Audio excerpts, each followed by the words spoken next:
ଅନୁଷ୍ଠାନ ଆମ ଖାରବେଳ ନଗର ଥାନାର ଆଇଆଇସି ସଦାବେଳେ ଆମକୁ ଗଲେ ହଇରାଣ ତ ଅଭିଯୋଗ କରିବାକୁ ଗଲେ ସଦାବେଳେ ହଇରାଣ କରୁଛନ୍ତି ଆଉ କହୁଛନ୍ତି ଗଲେ ଆସିଲେ ଏସିଡ୍ ପକେଇଦବୁ।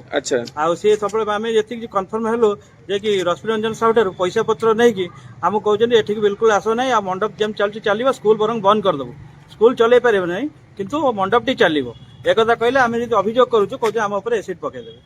ଆଚ୍ଛା ଏଇ ନେଇ ଆପଣ କଣ ବର୍ତ୍ତମାନ ଅନୁଷ୍ଠାନ କଲେ ଆଗକୁ କଣ କରିବେ? ଆଗକୁ ଏତିକି ଆମେ କଲେକ୍ଟରଙ୍କୁ ଅଭିଯୋଗ କରିବାକୁ ଆସୁଛୁ ଯଦି କଲେକ୍ଟର ନ ଶୁଣନ୍ତି ତାହେଲେ ଆହୁରି ଅଧିକ ସଂଖ୍ୟାରେ ଆମେ ଆସିକି ଏଠି ଅନଶନ କରିବୁ। ଗଣତନ୍ତ୍ରକୁ ତଣ୍ଟି ଚିପି ହତ୍ୟା କରାଯାଇଥିବାରୁ ଉତ୍କଳ ଦୃଷ୍ଟିହୀନ ସଂଘରେ ଆମେ ତା ପ୍ରତିବାଦରେ ଆମରଣ ଅନୁସରଣ କରିଛୁ। ଏଇଥିପାଇଁ ଯେ ଖାରବେଳ ନଗର ଆଇଆଇସି ତାଙ୍କ ନିଜ ତତ୍ତ୍ୱାବଧାନରେ କିଛି ତାଲିବାନ ଦୃଷ୍ଟିବାଦିତ ବ୍ୟକ୍ତିଙ୍କୁ ବ୍ୟବହାର କରିକି ଆମେ ଯାହାକୁ କେୟାରଟେକର ଭାବରେ ରଖିଥିଲୁ ରଶ୍ମିରଞ୍ଜନ ସାହୁ ସେ ଜୋର ଜବରଦସ୍ତ ଆମ ଜାଗା ଉପରେ କଲ୍ୟାଣୀ ମଣ୍ଡପଟିଏ ଅବୈଧ ଭାବରେ ଯୋଉଟା ଅଥରାଇଜ ପାଇନାହିଁ ବିଏମସି ଅନୁମତି ପାଇନାହିଁ ତାଙ୍କୁ ଆମର ଦୃଷ୍ଟିବାଦିତ ପିଲାମାନଙ୍କୁ କିଛି ପଇସା ମଦ ଦେଇକି ତାଙ୍କୁ ରଖିକି ଆମକୁ ବାଡ଼ିଆ ପିଟା କରିକି ବାହାର କରିଛନ୍ତି। ତାକୁ ଆଇଆଇସି ଏବଂ ଖାରବେଳ ନଗରର ସେକେଣ୍ଡ ଅଫିସର ଆମର ରଶ୍ମିରଞ୍ଜନ ସାହୁ ଖାନ୍ ବାବୁ ତାଙ୍କ ଉପସ୍ଥିତିରେ ଆମକୁ ବାଡ଼େଇଲେ ଆମେ କେସ୍ କଲୁ କିନ୍ତୁ ଆମେ ବାଡ଼େଇଲୁ ବୋଲି ପୋଲିସ ମାନେ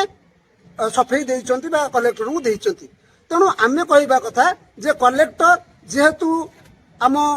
ଜିଲ୍ଲାର ବା ସବୁଠାରୁ ପାୱାରଫୁଲ ବ୍ୟକ୍ତିତ୍ୱ ତେଣୁ ତାଙ୍କ ପ୍ରଭୁତ୍ୱ ନିକଟରେ ଆମର ପ୍ରାର୍ଥନା ଯେ ତୁରନ୍ତ ସେ ରଶ୍ମିରଞ୍ଜନ ସାହୁ ଆଉ ପ୍ରଶାନ୍ତ ଭୂୟାଁ ଶରତ ଦାସ ଏମାନଙ୍କୁ ଆରେଷ୍ଟ କରାଯାଉ କାହିଁକି ନା ସେ ଅନୱେ ଭୁଲ ଭାବରେ ଗଣତନ୍ତ୍ରକୁ ପଦାଘାତ କରିକି ଇଲେକ୍ସନ ପରଦିନ କରିଛନ୍ତି ଏବଂ କଲ୍ୟାଣୀ ମଣ୍ଡପକୁ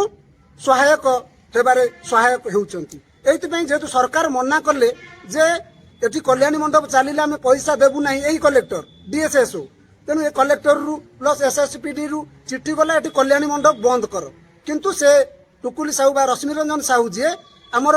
ମୁଷ୍ଟିମୟ 4-5 ଜଣ ଦୃଷ୍ଟିବାଦିତ ବ୍ୟକ୍ତିଙ୍କୁ ହାତରେ କରିକି ହାତ ବାରି ସଜେଇକି ସେ ଆମକୁ ମାରପିଟ କରିକି ବାହାର କରିଛି ଏବଂ ଆମ ପ୍ରଶାସନକୁ ବିଦା କରିକି ଏବେ ଠିକ ବା ଭୁଲ ଭାବରେ ଗୋଟେ ଇଲେକ୍ସନ କରିକିରି